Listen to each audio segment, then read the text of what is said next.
Okay, it is December 27th, 2018. We've been going through some keys, and I hope you're not rushing through these too fast. They're really meant to be contemplated on. That's why they are short and concise as they are. But we've been wanting to get these online for some time now, so we both have the time to work on them, and so we're doing several of them today.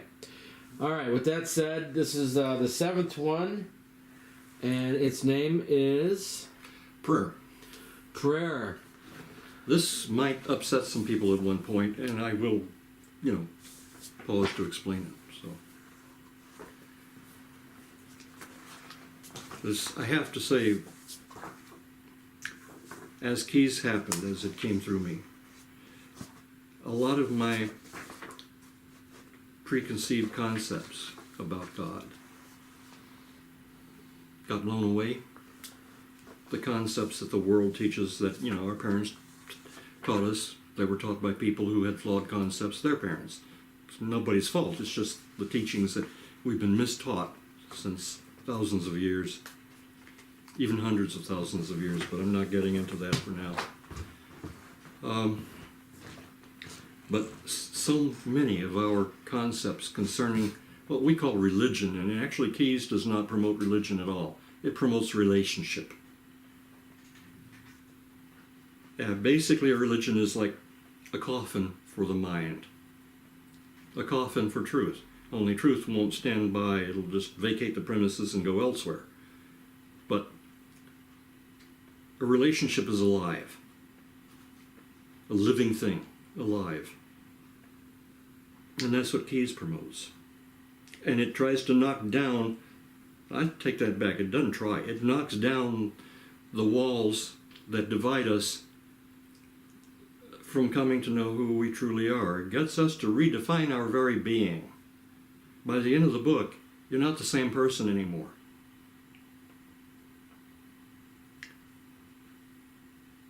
It gets us to remember in a short time who we really are, so we can undo the misteachings of not only this world, but others we've probably been on before we came to this world, telling us that we're less than we truly are, less than God. So understand, there are going to be times in Keys presentations where you're going to say, wait a minute, that doesn't sound right. That doesn't sound like what I've been taught. That doesn't sound like what I've heard or was taught in Sunday school or by my teachers or parents or life itself, for that matter. And that's okay. We're breaking the walls of doubt down. We're breaking the walls of separation and fear down. Okay, prayer. Prayer, as you know, is the art of communication. The question is then, what do you communicate? I have told you that prayer is an outpicturing of your own perception. The method of prayer is unimportant. Your view of yourself establishes your view of the world and everyone within it. Life, my beloved, is a prayer, whether you wish it to be or not. What do you communicate? This is your decision until you make it our decision.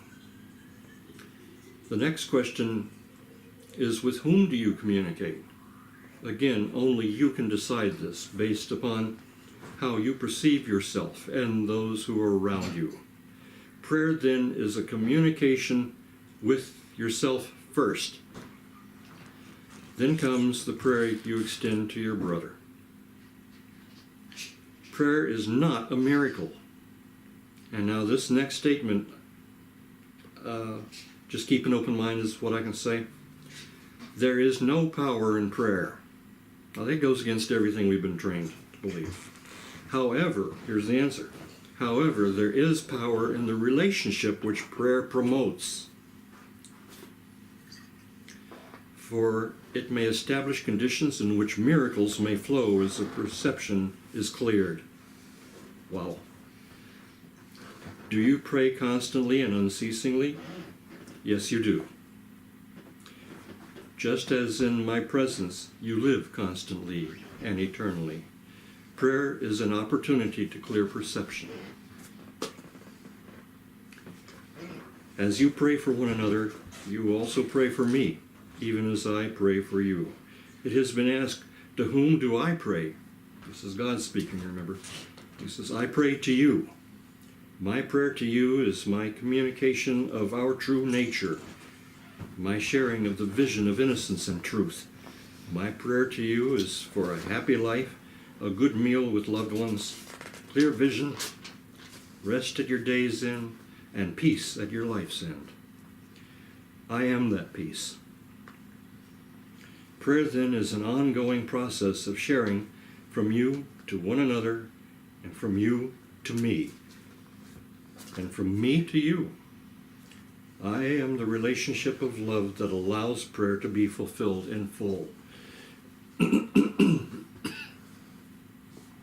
With the advent of the Holy Spirit comes a change in the way you pray. Before this pivotal event takes place, your prayers are as hoping or begging or based upon the limited perception of your very nature. After the epiphany of clear perception, your prayers become unthreatened and open and fulfilled. For they are based upon your knowing your identity and inheritance as the same as mine. Do not fear to pray with me. So we're going from praying to praying with. I will demand no sacrifice of you. Do not then demand one of yourself. Even as the death of a son of mine 2,000 years ago was not a sacrifice. It was and is a fulfillment.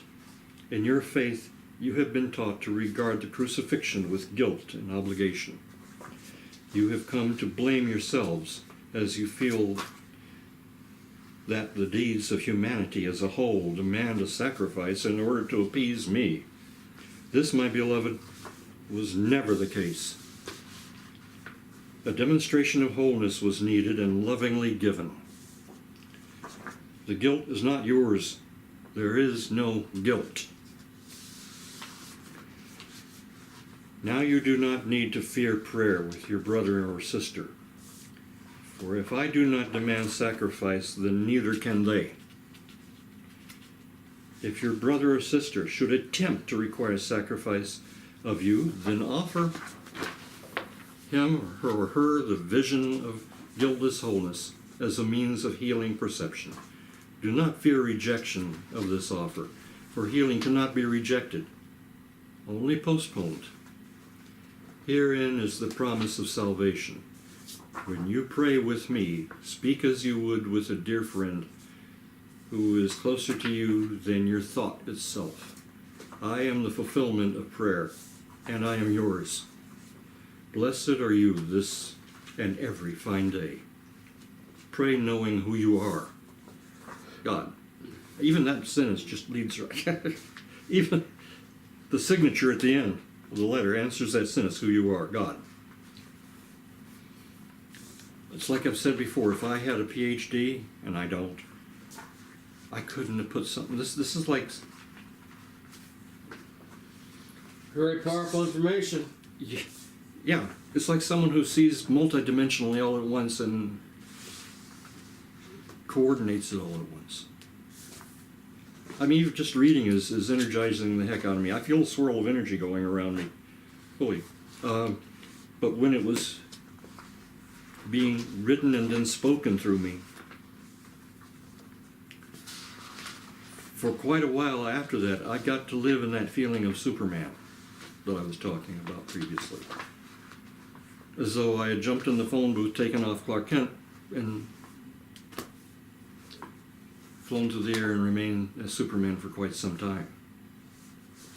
Let me give you an example of what Jesus helped me to deal with.